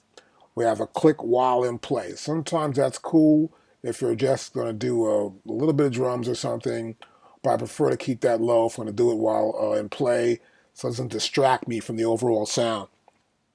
Polyphonic clicks are okay too as well. Now below that we have a source. So sometimes I have a MIDI click, but in this case we're using a Glopgeist, which is normally what metronome sounds like, a tick tick tick in the back. So here you'll see we've got the beat and the bars. So the accent will be on the beat, right? And that'll be your first accent will be the 1. The proceeding accents will be lower. And I make them lower also, in a different note, of course. And you'll hear it here as I'm going to click on click while playing. All right, you want that to click while playing, and I'm going to press play here. All right, so I'm going to go back to the top actually, and I want to probably put this on for my cycler and press play. Now you hear it there. I can raise that, but I can lower it too.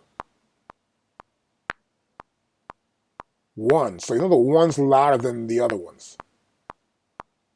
And you want to keep it like that. So you know where the 1's at when you want to come in, or you just step out for a second out the recording and you want to come back in and you're still playing. You want to make sure you come back on the 1 if you need to have that happening. Now here, below that we have division. I put this on. 1 unit, 2 unit, 3 unit, 4. So you know it's a 16-note division going on our grid. It's divided by 16 notes, and that's our division. And you see the div, which is in our LCD display right there. Okay, I'll press stop.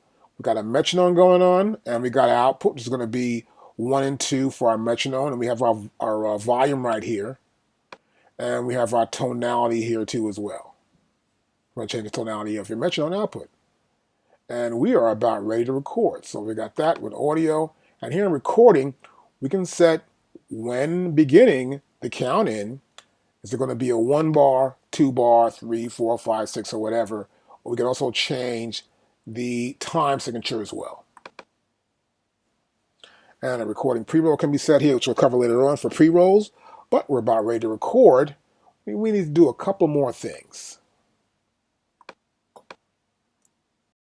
So I've been checking everything out, getting set up here, got my little input monitor going on, and we can see, if I do this, you can see this audio level increase there. I'm going directly in, and you'll see that because I'm actually doing my vocals through the computer. You'll see here it says audio. I've got the built-in output, built-in input currently going on for devices, right? And I do not have input monitoring only for focus tracks and record enable tracks on. That's off, but we do have input monitoring level for record enabled channel strips. That's good. Make sure that's going on too. So we also got that going on, and we want to go back to one more thing here. I want to check something else here. Let's look at the audio here. I got general here, and I make sure here to cut down on latency, we have the plug-in latency, and this is the compensation, or a low-level latency mode. This helps us also to keep the latency down, right? So it sort of keeps us from having that lag time between the time that I say something and it comes out. For example, this is here, and I go there, and I come up like this, hello, testing, testing, 1, 2, and you hear me more and more as you hear me through the Logic Pro X system. And the latency isn't there, so we don't hear this delay where I'm saying something and it's delaying, and to, I guess, drive the point home, as we like to do sometimes. And we're hearing latency, so we can go back up to, let's say, 512 here, and we can say apply. And as we apply it here, we're getting nothing actually. So now it's getting more like a little echo. I'm saying it, and there's a slight delay going on. Hear that? So you can hear the delay, and I'm going to go back to preferences and then go back to audio. And then here, I'm going to go back to, let's try 64. And turn this back out, and then turn this on. Testing 1, 2, and that's pretty good. That's so close that where I'm saying it, you can hear it back, and it could be recording it actually. So this is pretty good, and that's our input going to that first track. Now that was input, right? So I have input record here. I can go and turn it off. you can put your mouse right there, and you'll get the little hidden help tag there, and it says record enable. Okay, it's pretty simple, and that's input monitoring. So I can monitor the input level as I'm getting ready to record. Now here, this is too freaking loud, of course, obviously. So I want to bring this down. That was just loud because I wanted you to hear that. And that's how I can record internally input. I'm going to use a microphone for that I'm talking through right now. Now also, I can label this track, and I'm going to call this vocal. Now it's pretty simple. Just hit right there and you can do it. You can also go in here and say name the track here, but why bother going through all that? You just tap it, you're in. So I want to put a track below this one. I select the vocal track, go like this, right below that. I want to put a guitar track in there, a little bass guitar or something I got going on here. And we got an input one and this and that's going there. Input monitoring is good. And record enable, of course, is always good. And then we're going back to here. And you still hear me. Whoa, I'm still going. I'm on that track now instead. I'm coming through an amp, though, right now. So you got amps right here. And so we got guitar and bass amps. So you just got to find the amp that fits when you plug something in. But I'm going to turn this input record off and the monitoring off, too. If I can put monitoring on, you know, that's what happens. You're able to hear back what's going on through monitoring. And you can see the level right there. So I want to go back over here to the preference menu, and here we go. I want to go to audio, and now I want to change my input to come through my complete. Now I want to make sure we can hear it through this recording. So the output's going to go for my recording, but the input will come from the guitar. And I'll go right here and press OK, and now we're good. And so what I'll do here is I'll have my guitar here, and I'll play it through. And we'll set that up. But first, I just want you to realize that you can switch your input outputs. So for this video alone, I'm switching back to have the output of the bass guitar to go through the system so I can record it for the video, and the input will come in through that complete 6, which is my input interface. So we have our recording set up for bass, and the bass is here. I was able to go in here, of course, go to bass guitar and pick up my clean amp.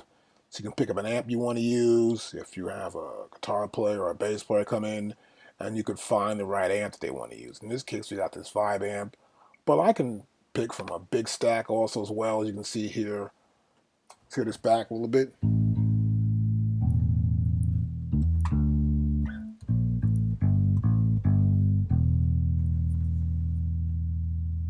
And you can hear that. We got this fat squasher also.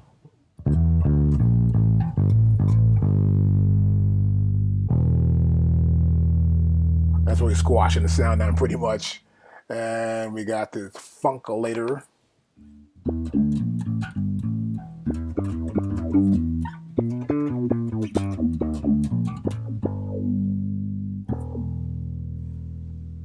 So the level, I want to talk about the level of a guitar or a bass you're plugging in. So here, you're going to turn your level up pretty much on your interface device. So here, for example, I got my device here. I can turn it lower or louder from here and increase that level going into my Logic Pro system. Also, guitars will have their own little knobs that the guitar player, bass player will use to tweak, and you want to make sure you get a good enough level, but you do not want to distort the input level going into the system. That's really important to do. Make sure it's proper. I pretty much keep this down. That's what makes sure we don't get too loud a signal where we distort and we get a lot of audio level going onto the master output. That's important too as well. And then check your plugins too as well. If you need to add some more, let's say EQ, there's a channel EQ generally when you pull a plugin up for a bass guitar amp or something, or a guitar amp, and you can set your EQ levels here. We have manual, and then we also have stuff here. We see that for guitars right here. And we give a bass boost, and you can check your bass boost and see how that works, and then see what works best for you also. And just go back again and find something else, because there are plenty of plug-in presets they have here, which aren't too bad actually. I like a lot of them. So I'm gonna go back, electric jazz bass. I like this one a lot.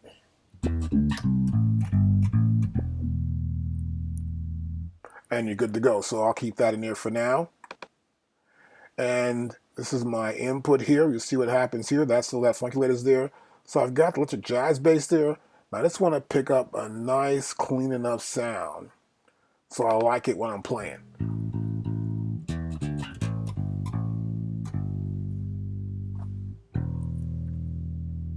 And I want to hear this up a little louder. So I'm just input monitoring from this point. And that's pretty good. Now, before I start playing, I want to bring in a drum track somewhere in here. So go to track here. I'm going to pick up a drummer. And we're going to pick up some from the library. So we have open library selected. And of course, our 1 and 2 outputs. Got a drummer right here. We're going to pick what kind of drums we want to use here. I want to go with some R&B feel right now. And let's see. We're going to pick up Rose, see what Rose can do. And let's see, I've got a little part going on here. Let's take the library down. Good. Sort of bring this back a little bit there. Bring this up some. And then I want to like, just make it enough for me to see. And right from the top. And drop my cycle.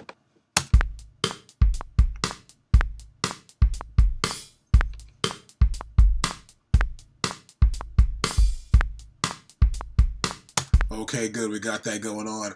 But you know, we want to get rid of the metronome. So we'll get rid of that, and then we'll record. We are ready after all the setup. We've got our bass ready to go. The drums are ready. I've got a cycle record on. And you can also see I've opened up a window on the bottom of my screen there, display, and I've got the audio window open. So I want to see the audio file as it goes in there too.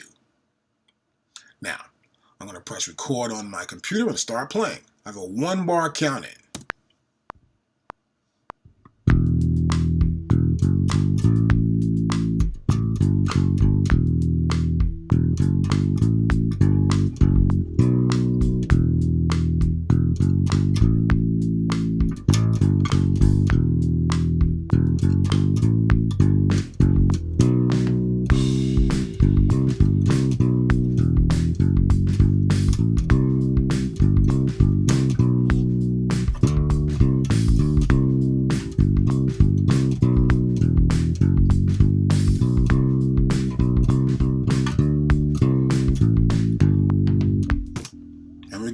Stopped it, and here we go. So it's done.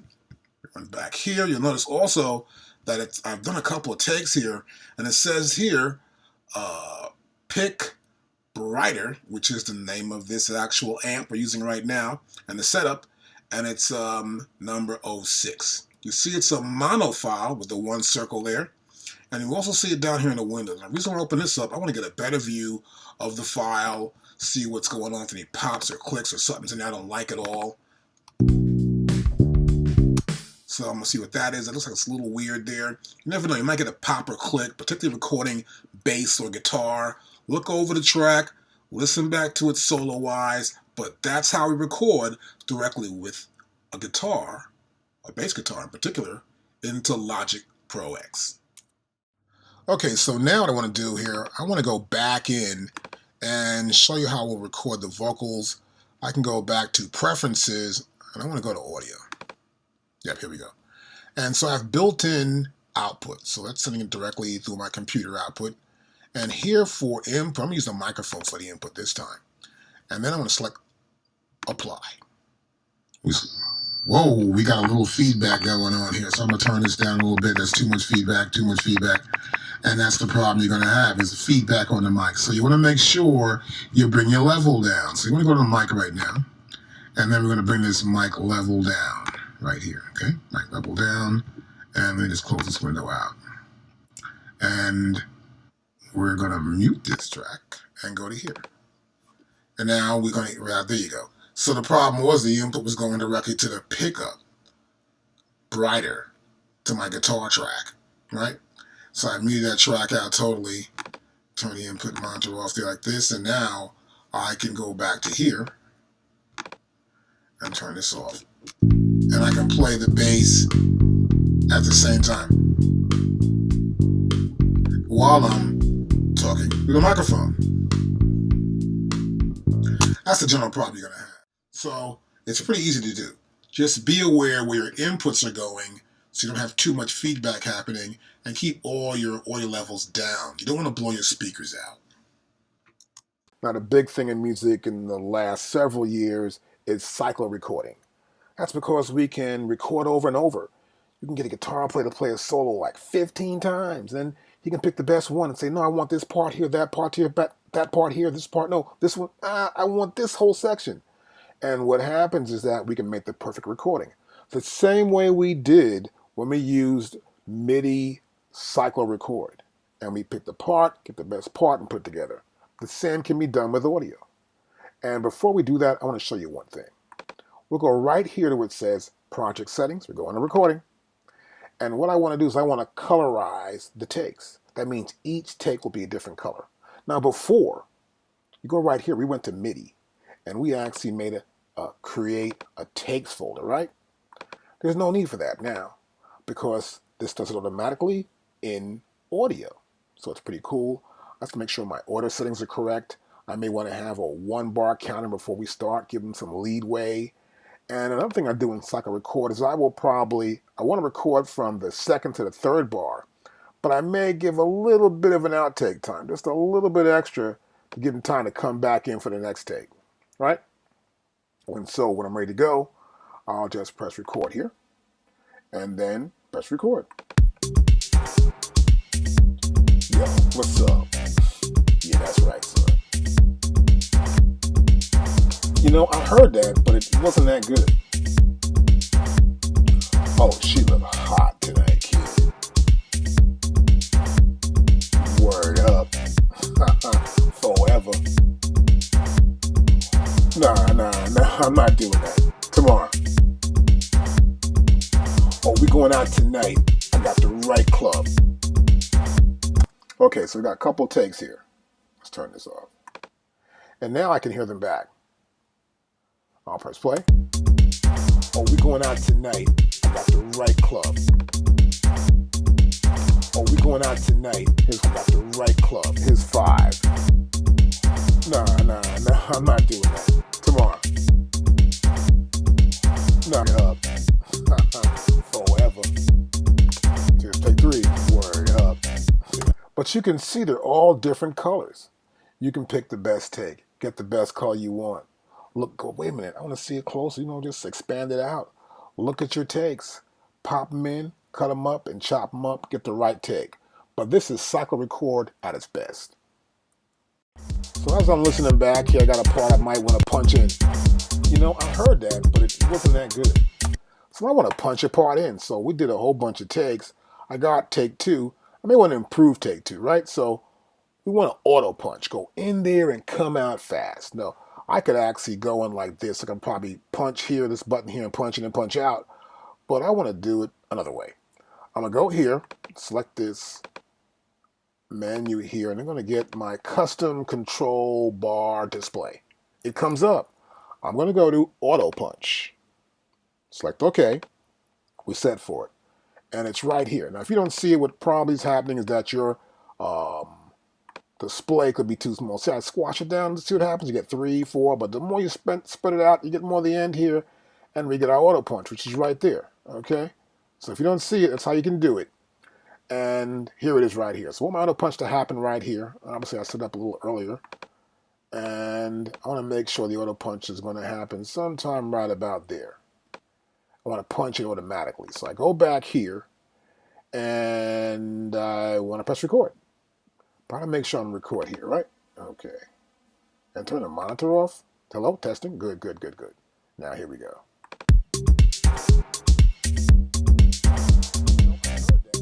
Yeah, but I heard it twice. And so I've got it. See, it continued on, but it kept what was there. When I said I heard it twice. And I'll go back to here and play it back.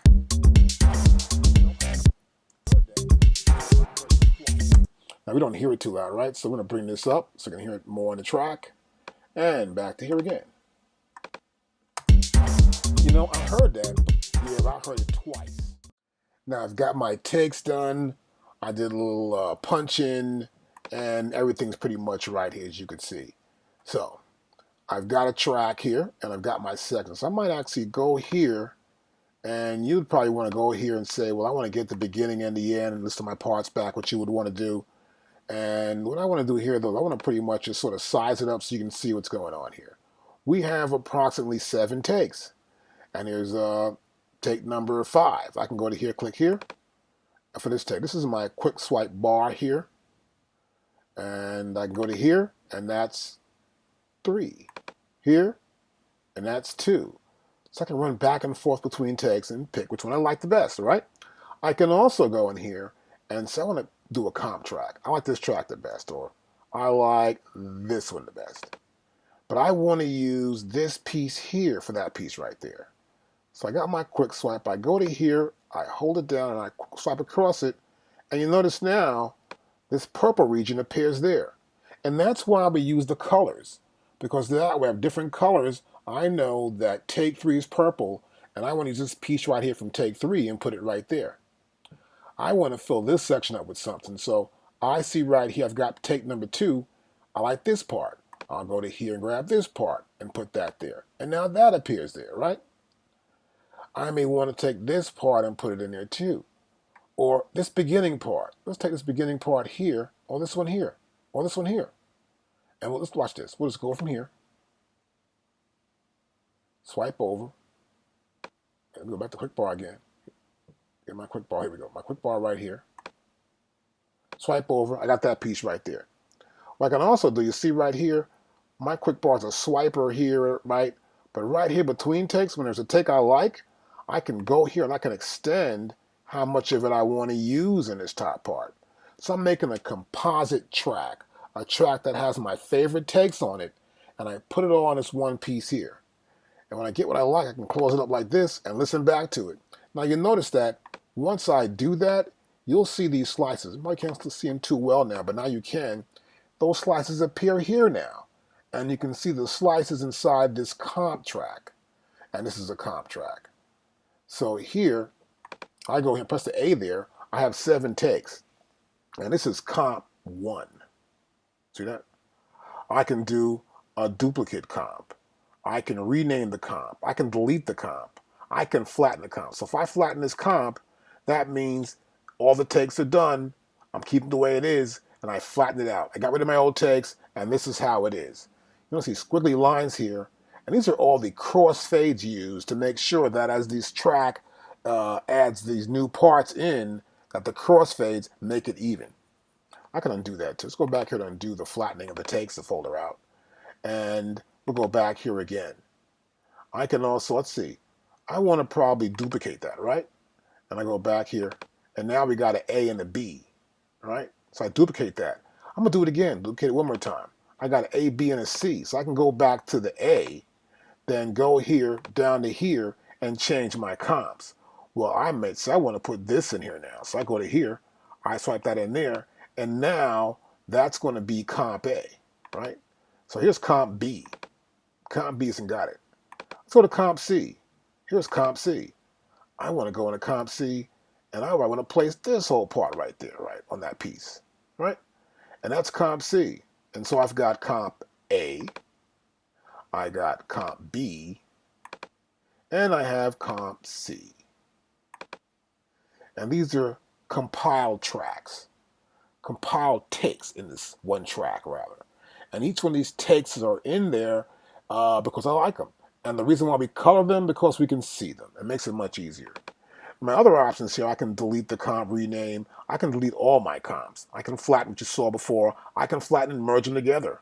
I can export active comp to a single track. So for example, I've got these comps here, right? Let's close this up. Click right there. And I want to take this comp to a single track, a new track. Export active comp to new track. I go here, export it. It made a brand new track of that comp for me. There's dozens of ways to work. Dozens of ways to work this out and get it right. So it's really cool. It's a great way to work within Logic to get the best take. And you can take different parts. I might even want to just say, well, let's get rid of this one here. Let's take this track here. And I want to delete this track. Totally. Delete this. And let's select it first. And then I want to delete this track. And nope, get rid of the whole thing. And I'm back here. Got my comps again. I can go here. I can select this, my comps here, and I can actually export active comps to a new track. I can move active comp to new track, and I can also unpack everything, and it'll all go to separate tracks. So you got to check out the menu here. It's kind of cool. And if I don't want to use this tool, which is this eye tool, this beam thing here, which they have here, this beam, eye tool is beam. You see right here. If I want to use that, I can always go back in to here and just get my scissors like we had before in the old days. And we get scissors and we just cut. Or you want to cut a piece out, just cut it out right there where you want to cut it at. Pick the part you want and cut it. But compiling a brand new take and making several comps is a great way to get the best take, whether it's a guitar solo, whether it's a drum solo, or even for vocals. It's really great for vocals because you can get the best part of each vocal section, particularly if the person's not that good or they may have had a bad day singing, and you can get the best parts that you want for the one track.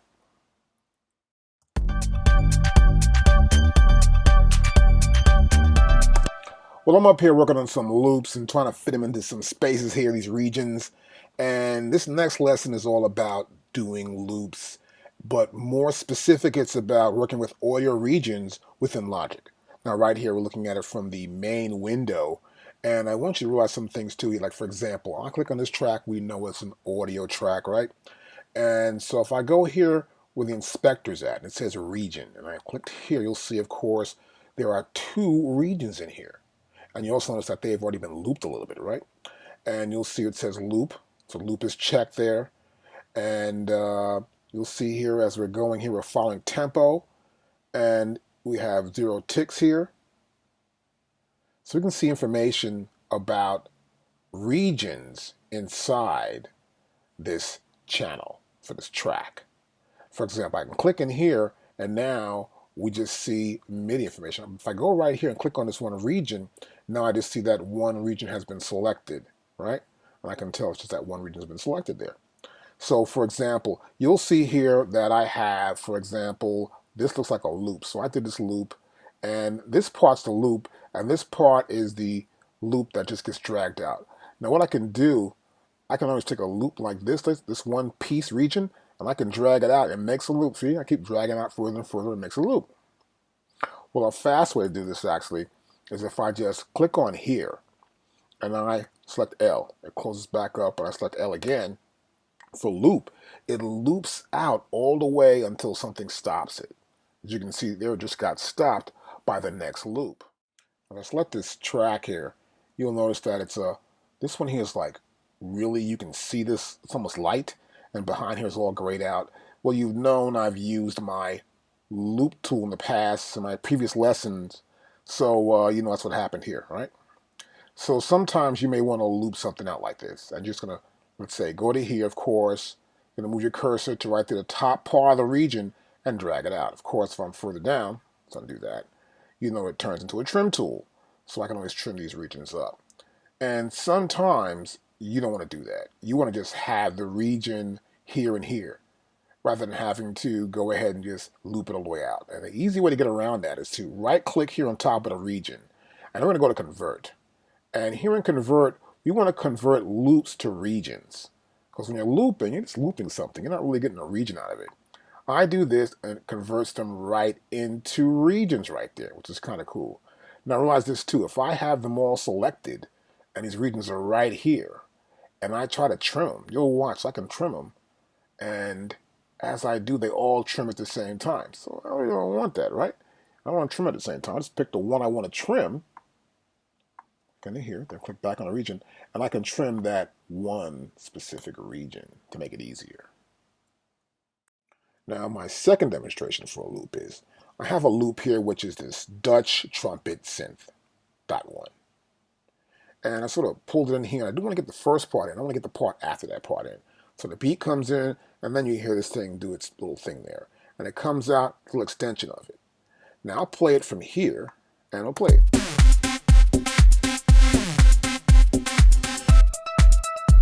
So you hear that, right?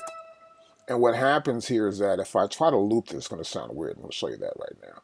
Let's say I go to here, I put my little loop thing here, little loop tool, and pull it over here a little bit, just 2 times, and we'll play it back from here.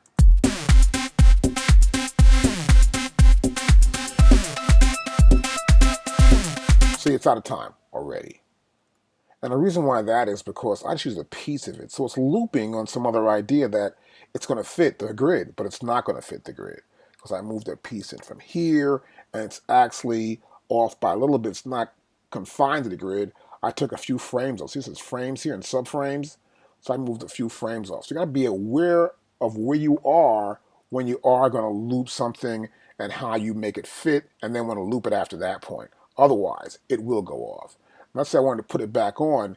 The best way probably would be to go to Command R and then decide whether you want to adjust it by auto, bars, beat, or division, or whatever you think is going to fit perfectly. But test it out, check it, see what works best for you. It's important. You got to be careful and know what you're doing when you're actually looping and understand the whole idea. We're in a smart grid, so we're in the smart snap idea here, and I've got loop selected here, and I can go back here. Now remember, this is the 5th one, and let me show you this first. We've got 3, then 4, then 5 here, right? So if I, of course, put my tool up here and extend this out further, I've got the loop. I can go to here. I'll go to convert. I'll convert loop to region. It does a thing, and then it becomes 6. That's 5, and that's 6 now, right? So let's undo that. I can also go to here, select that, press Command R. Once that comes up, I have 2 options. I have copy and alias or clones, right? So I have a clone of it. So that means it's a clone. It's making another clone of the same. The original one affects the clones, the aliases. So here we go. I go back. Let's say we're going to make clones. I got clones here.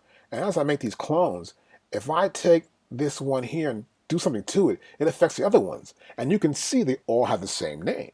That says boiling point sub beat point 5. Other 2 do also. I'll grab this one, and just like I did before, see, it affects all of them. This is really cool when you got a loop that you run through the entire song, we'll say, or through one whole section, and you want to affect that loop so it affects the rest of the parts. You can use it for that.